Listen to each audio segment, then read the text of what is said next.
নমস্কার, আমি ডাক্তার প্রকাশ Mallick, consultant homeopath. দীর্ঘ ৩৯ বছর ধরে হোমিওপ্যাথি চিকিৎসার সঙ্গে যুক্ত আছি। আমার কিডনি এবং হোমিওপ্যাথি চিকিৎসা নামে একটি বই আছে এবং সেই কিডনি রুগী এখন প্রচুর পাচ্ছি এবং আজকে কিডনি সম্পর্কে সচেতন করার জন্য এই ভিডিও। এবং অনেকেই বলেন যে কিডনিকে কি করে আমরা ভালো রাখবো। অনেক যখন পেশেন্ট এসে বলে স্যার কেন হলো, আসলে আপনারা অনেক সময় এলোপ্যাথি ওষুধ খেয়েছেন, ডোজটা কমপ্লিট করেনি, তার জন্য হতে পারে। প্রচুর যদি আপনি প্রোটিন খেয়ে থাকেন তার জন্য হতে পারে, ডায়েট কন্ট্রোল না করার জন্য হতে পারে, চিনি বেশি খেলে হতে পারে, নুন বেশি খেলে হতে পারে, এবং যাদের ডায়াবেটিস আনকন্ট্রোল তাদের কিডনির প্রবলেম হতে পারে।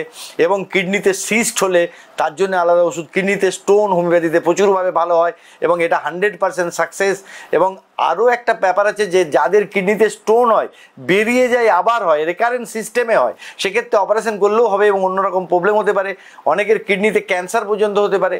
এবং সেই ক্ষেত্রে বলবো যে হোমিওপ্যাথি চিকিৎসা শরণাপন্ন আগে থেকে হলে, ব্যালেন্স ডায়েট খেলে, ব্যায়াম করলে, এবং যদি আপনার ফ্যামিলি হিস্ট্রিতে কারো ক্যান্সার থাকে, কারো কিডনির ক্রনিক ডিজিজ থাকে, ব্লাড প্রেশারের সমস্যা থাকে, ডায়াবেটিসের সমস্যা থাকে, এগুলোকে কন্ট্রোল করুন। এক্ষেত্রে হোমিওপ্যাথি চিকিৎসা কিন্তু আপনাকে সাইড এফেক্টহীনভাবে ভালো রাখতে পারবে। তাই কিডনি রোগের ক্ষেত্রে হোমিওপ্যাথি চিকিৎসা যেমন হয়ে গেল, এবং আমাদের কাছে 3 ধরনের পেশেন্ট আছে। একটা কিডনি পেশেন্ট হচ্ছে যারা প্রথমে এসছে তাদের আর ডায়ালিসিস করতে হয়নি, যারা ডায়ালিসিস করছিল তাদের ডায়ালিসিসের সংখ্যা কমে গেছে। আর কিডনি পেশেন্টের যে সমস্যাটা হয় সেটা হচ্ছে তার হিমোগ্লোবিনটা কমে যায়, ইউরিয়াটা বেড়ে যায়। আসলে কিডনির মধ্যে ইরিথ্রোপয়েটিন বলে একটা হরমোন আছে, সেই হরমোন কিন্তু রক্ত তৈরি করে।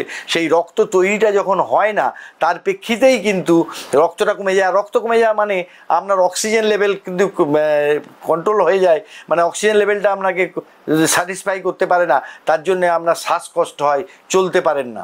এবং আমরা দীর্ঘ অভিজ্ঞতায় বিভিন্ন চিকিৎসা করে যেমন হিমোগ্লোবিন বাড়াতে পেরেছি, সেই সঙ্গে ক্রিয়েটিন কমাতে পেরেছি এবং ইউরিয়া কমাতে পেরেছি, এবং পেশেন্টকে দীর্ঘ জীবন দান করা সম্ভব হয়েছে।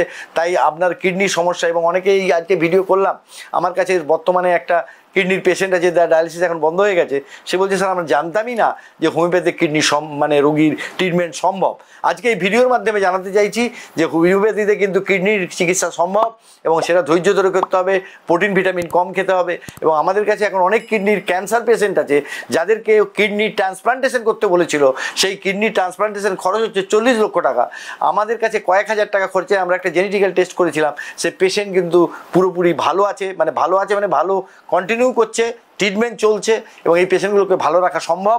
তাই কিডনির সমস্যা হোমিওপ্যাথিতে চিকিৎসা করা সম্ভব, এ বিষয়ে কোনো সন্দেহ নেই। আপনারা ভয় না পেয়ে চিকিৎসা নিন, আপনারা সুস্থ থাকুন, এই অভিপ্রায় আমাদের, এবং এই অভিপ্রায়ে আমাদের এই ভিডিওগুলো করা। এবং আপনারা যদি এই ভিডিও দেখে উপকৃত হন তাহলে লাইক করবেন, শেয়ার করবেন, কমেন্টস করবেন, এবং সেই ভিত্তিতে আমরা নতুন নতুন ভিডিও করতে অনুপ্রাণিত হব। সবশেষে বলি, আপনারা ভালো থাকুন, অপরকে ভালো থাকতে সাহায্য করুন। নমস্কার।